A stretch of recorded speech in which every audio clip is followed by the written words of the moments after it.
नमस्ते दोस्तों। आज हम नया पाठ देखने वाले हैं। करो और जानो 8वां पाठ है। अ, हिंदी की यूनिट टेस्ट हो गई है। आप सभी का पेपर अच्छा गया होगा। तो ये पाठ में हम महात्मा गांधी जी के मूलोद्योगी शिक्षण प्रणाली से संबंधित कुछ चित्र देखेंगे, कुछ माहिती हम उसकी लेंगे, उसकी जानकारी कुछ लेंगे। तो मूलोद्योगी शिक्षण प्रणाली क्या थी? तो जो घर के काम होते हैं, जो हम उनको कहते हैं कि माँ कौन से काम करती है, दिन भर तो घर पे ही रहती है, लेकिन उन कामों को अगर हम करें तो हमें पता चलता है कि उस काम का महत्व कितना है। उसको श्रम प्रतिष्ठा प्रतिष्ठा भी बोलते हैं। श्रम प्रतिष्ठा यानी श्रम करने वालों की इज्जत करना, उनकी यानी उनको इज्जत से देखना।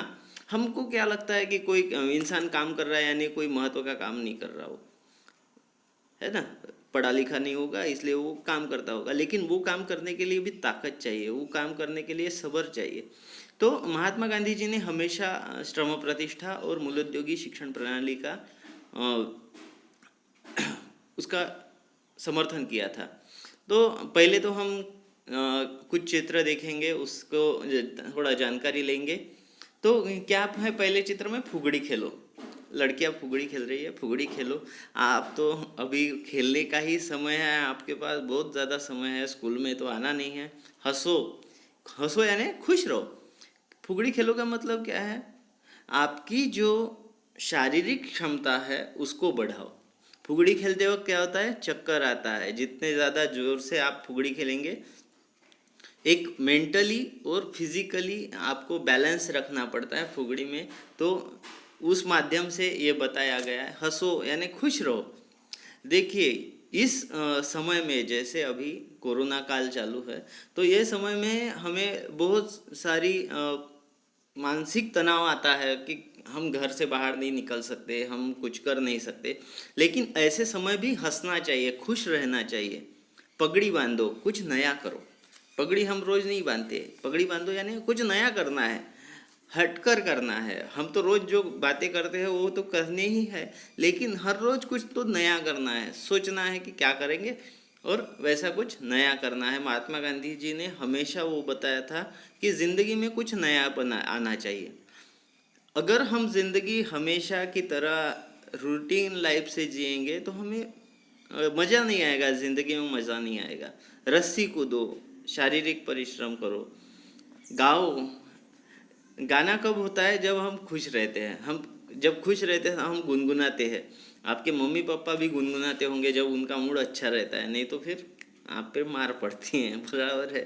तो जब खुश रहते हैं तो हम गाना गाते हैं। तो गाना गाओ, रोटी बेलो। देखो, नाचो, नाचो। नाचते कब है?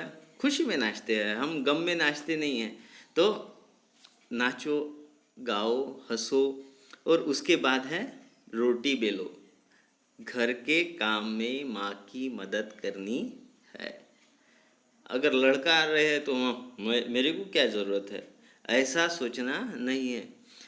आपको एक मज़ेदार बात बताता हूँ। जब मैं अकेला रहता था, नौकरी पे जब मैं लगा था नया नया, तो मैं खुद रोटी वगैरह बेलता था, सब्जी वगैरह बनाता था। तो ये चीज़ें आनी चाहिए हमको। इसमें कुछ ऐसा नहीं लगना चाहिए मैं तो इन यानी पुरुष हूँ, मेरे को क्या ज़रूरत है, मैं थोड़ी रोटी बनाऊंगा। ये इस चीज़ से आप अगर ऊपर उठोगे तो ज़िंदगी में बहुत आगे जाओगे। अगर आप यहीं पे रहोगे, मैं पुरुष हूँ, मुझे क्या करना है, बहन करेगी वो काम, माँ करेगी वो काम, तो आप ज़िंदगी में कभी आगे नहीं जा सकते। ये बात पक्की दिमाग में ठान लो कि ये लड़कियों के काम है, ये लड़कों के काम है। ऐसा करना नहीं है। महात्मा गांधी जी खुद के काम खुद करते थे। उस समय अपने संडास नहीं थे, तो जो सुबह का मैला जो रहता है अपना, वो बर्तन में जमा करते थे, क्योंकि उस समय टॉयलेट नहीं होते थे। और महात्मा गांधी खुद का मैला खुद सर के ऊपर ढोते थे और बाहर फेंक आते थे। खुद की कुटिया खुद साफ करते थे, खुद की कटिंग भी खुद करते थे। इससे क्या समझ मिलती है कि अगर कोई महान व्यक्ति ऐसे काम कर सकते हैं, खुद के काम खुद कर सकते हैं। लॉकडाउन में मैंने भी अ, अपनी कटिंग खुद की, ट्रिमर से। अ, कटिंग करना मुश्किल था इसलिए सर ही मुंडवा लिया था। लेकिन आपके काम आप अगर करेंगे तो आप में एक खुद के बारे में, हमें क्या आ सकता है, मैं क्या अच्छा कर सकता हूँ, ये हमें जानकारी होगी। रोटी बेलो, झाड़ू लगाओ, कपड़े धो, ये सारी चीज़ें हमने करनी चाहिए। अभी कुछ चित्र दिए गए हैं 4, और उनको क्या कहते हैं ये बताया है। जैसे मिट्टी का काम करने वाला कुम्हार, अनाज बेचने वाला पंसारी, फल बेचने वाला फल वाला, और फूल बेचने वाली फूल वाली। तो इस प्रकार हमें कुछ व्यापार के नाम बताए गए हैं।